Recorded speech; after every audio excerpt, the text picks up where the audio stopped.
Hey guys, Caleb here with DSLR Video Shooter, and we are going to take a look at the largest LED light, or any light for that matter, that I have ever reviewed here on the channel. So what is it?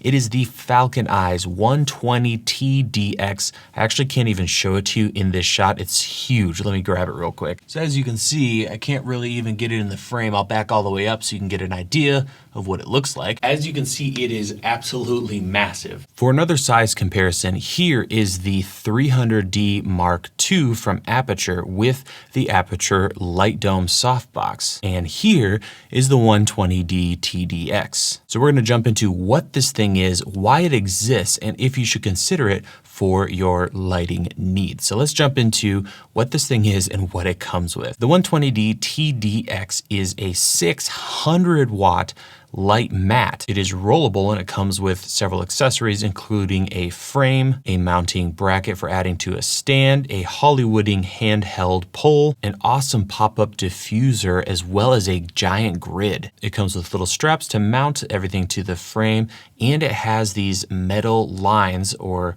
carabiner hooks that you can use to hang it from stuff, which we'll get into a little bit later. Since this puppy draws a ton of power, it has a huge controller and power supply, and a really long cable for running to the light. And last but not least, everything fits into a giant rolling case. Specs wise, this thing will blow your mind for a light of its form factor. First, the size. It's around 4 feet by 4 feet, giving you a massive square light source. It's also a bicolor light, giving you 3000 Kelvin to 5600 Kelvin as a range to work with. And like I mentioned before, this is a 600 watt fixture, which is essentially two 300Ds put together. Now, it's not going to have quite the same output because, again, those LEDs are spread across 4 by 4 feet as opposed to one powerful chip. So it's a little different of a form factor, but it has some amazing uses, which is what we're going to get into next. So now I want to talk about the big question, which is why? Why does this light exist?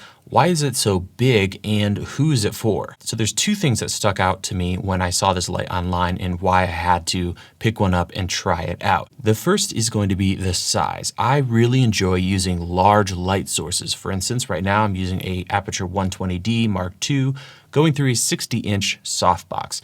When you have a larger light source, you have softer lighting in general because that larger source is able to wrap around your subject. And in my opinion, it's more cinematic. It looks more like real life because we have big windows in the world, light is bouncing off of things. It just gives you a lot of control. Also, you're able to move the light further away and get wider shots like this because it's larger, and you'll still have that same amount of softness. So I really enjoy large light sources. I also massively appreciate the size savings of this light when it comes to the depth. For example, if you take a 120D Mark II or 300D or whatever and mount the Aperture Light Dome to it, you have a pretty deep setup and it takes up a lot of space. So if you want to push that light up against a wall, your light source is actually going to be several feet away from the wall. The 120D TDX, however, is able to go right up against a wall or hang it from a ceiling, and it's only going to take up at most, with all the modifiers, a couple of inches. And finally, the output of this light is absolutely absurd. It's brighter than a 120D Mark II, and this gives you, of course, just tons of output to play with, but also it allows you to modify the light without losing a ton of light. For example, every time you put diffusion in front of a light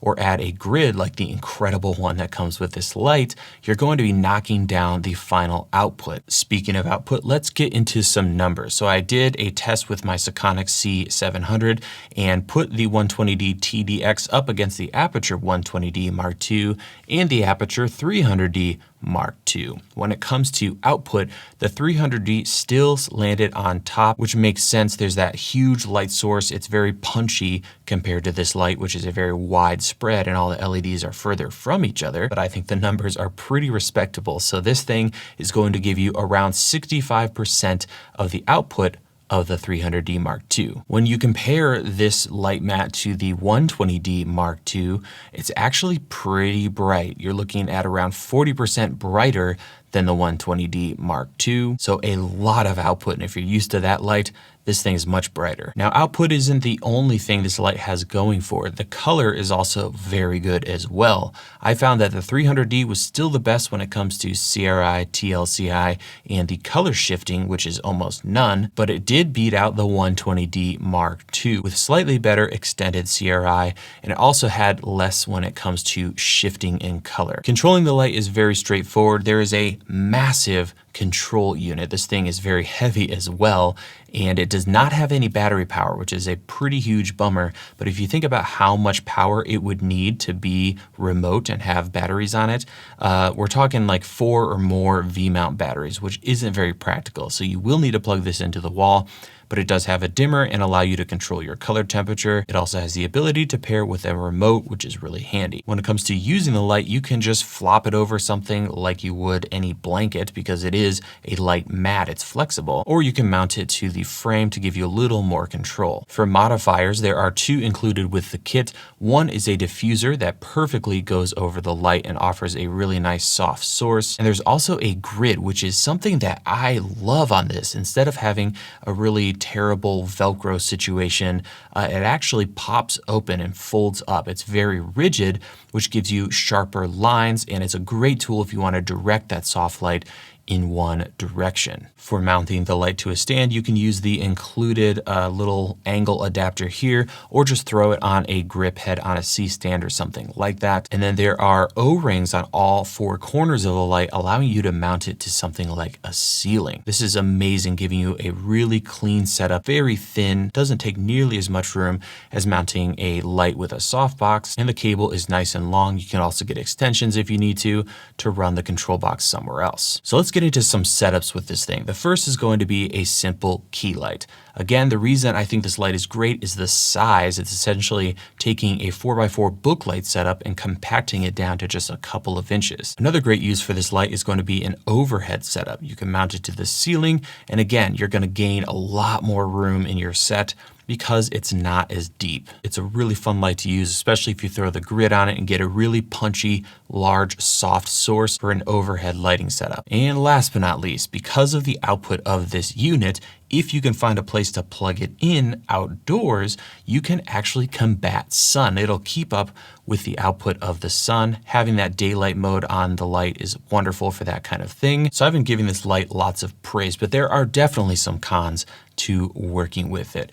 The first is going to be the controller. It's rather large, very heavy, so it's not nearly as easy to work with as something like an aperture light controller, but it does need to be that way because of the amount of power going to this light. Another annoying thing about the controller is that at under 20% on the light, you're going to hear a slight ticking sound. I've contacted Falcon Eyes. This is normal and totally fine. And it's not an issue on the 220 volt options. It's only the US standards, 110 or 120 volts, but something to keep an eye on. It's not super loud, but it is just a little bit annoying. We already talked about it, but there's no battery power option at this time for this light.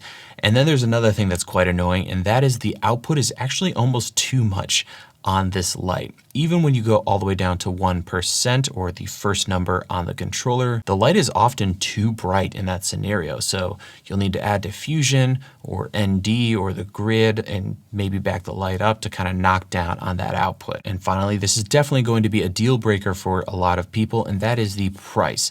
This kit costs around $2,000, which seems like a lot of money. And it definitely is a lot of cheese for a light. But from my research, there is really nothing like this light at this price point. Most of the time you have to spend another $1,000 to get something similar to the 120D TDX. So in conclusion, this light is a filmmaking tool, could be used for content creation, of course, as well, but it's very specific. It's not going to be as flexible as a smaller light source or something like an aperture light, but it has massive advantages if you need those advantages. Having the thinner profile is amazing for sticking this light in places where you just couldn't put a giant softbox setup. The output is absurd, and having that bicolor option is so nice to be able to tweak your color on the go depending on what you're doing with the light. And all the accessories that come with this light are pretty great, considering, you know, that Falcon Eyes is more of a budget brand when it comes to this kind of equipment. I can't get over how good the grid and diffusion version is on this thing. It just works wonderfully. There's no